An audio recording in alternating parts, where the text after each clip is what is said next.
Let's Build a Zoo is on the surface a fairly standard version of zoo building sim. Probably the most standout part of the first glance comes from the graphical style, which lovingly renders all the adorable and not so adorable animals in the pixel art. It adds a layer of innate cuddliness to do everything, which helps a lot you when you theoretically going to be looking after hundreds of animals.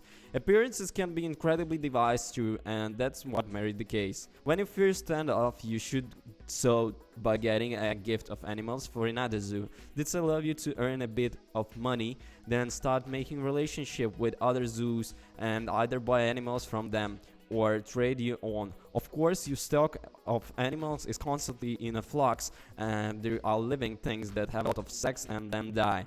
Each of the animals has a lot of variants too, so there might be 10 different kinds of pigs, for example, and you can unlock the full genome by developing the game or by breeding any animal in every variant. So, shops, toilets, and keeping the place clean all function in the same way they have for decades in these games, but creating the perfect environment for each of your living attractions takes a little more thought. Each animal has different requirements for the type of enclosure they require. Pigs live on the grass while the camels live on the sand, alongside a bunch of the basic needs they're filling. Food and water is pretty basic but common shit, and the ingredient might involve some tweaking. It's always very satisfying to put each animal in the enclosed to suit them perfectly, and watching a snake bouncing furiously on the trampoline never gets old. Once you build a tracking new home for an animal, you need to find one or putting three, this is easier said than done, because you rarely get access to a few new specifies without trading something from your park in return. Starting with pigs and rabbits, you'll soon notice offer from other zoos. One of your fairly disappointing bunnies might be worth swapping for a couple of capybaras, but only if you bought exotic fluffy tailed beads and in the zoo China needs. The whole process is a little long-winded, and especially in the opening hours, you'll be started of new criteria. The first of big between the Let's Build a Zoo and other Tyson game is in animal breeding. Each species of animal has 10 different variants, and breeding different combinations with bringing within a chance of getting a new one. Before you know it's a hair, white, brown, and Canada G's all mining together, exciting customers and opening up new trade opportunities. Different colors of scales, fur, and feathers in the one thing, but if you really want to create an attraction, while traveling to you buy first different animals together. Using some magical future technology, you'll be able to create some good spectacular and warrenous monster to display for all to see. From the first time I witnessed a goose snake flapping around with the rattlesnakes, I realized this was the game for me. As much as I loved slicing animals together, I thought it was such a shame how difficult the game makes it to stand it with it. You can only fuse animals together if you breed every single of their variants, which takes a huge time investment. Doing this for dozens and dozens of animals in such a huge grind, and it meant I didn't get to make nearly enough monsters for my liking.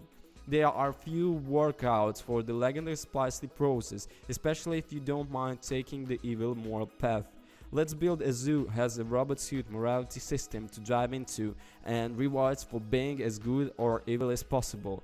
As so often in case, being a good guy is the way less rewarding than being a villain. Getting access to the winter berries and recycling is much less exciting than painting a goose to look like a peacock and buying a black market animal from Doji Joseph and The his more blonde Let's Build a mullet. Zoo you play, the deeper the system and upgrades you unlock. There is a huge grind of new items you can unlock with the research points. As the hours go by, you walk able to grow crops from the animals, build a subway for getting around the park, and even find various ways to dispose of decreased The two animals. paths Are very obvious when it comes to the morality. A good zookeeper will make sure the producing clean energy, looking after their animals, and trying to improve the numbers in the wild by raising, storing specimen. It also means that you'll be trying to produce your own food using a farm, and even offsetting the intensely drawn CO2 to being as kind as possible in game, because I end up feeling guilty otherwise, so I went down this path.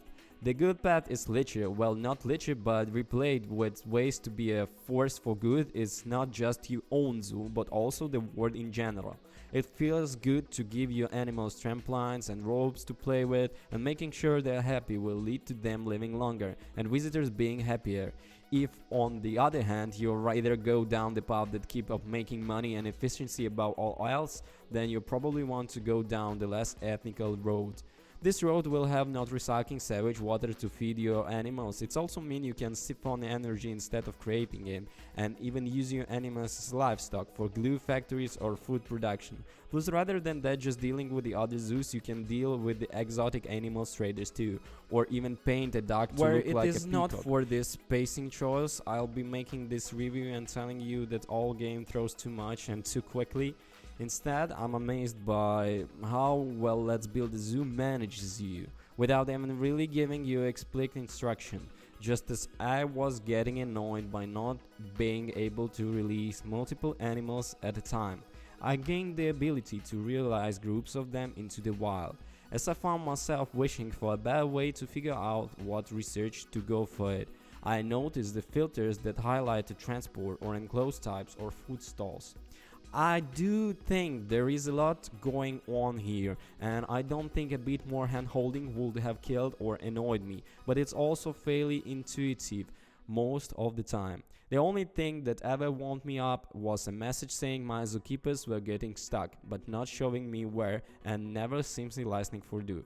Aside from them, I'm generally taking with Let's Build a Zoo in a way that most sim games just don't manage. It's adorable, it's a little maniacal, and it's the first game while I found myself accidentally spending 4 hours in while reviewing.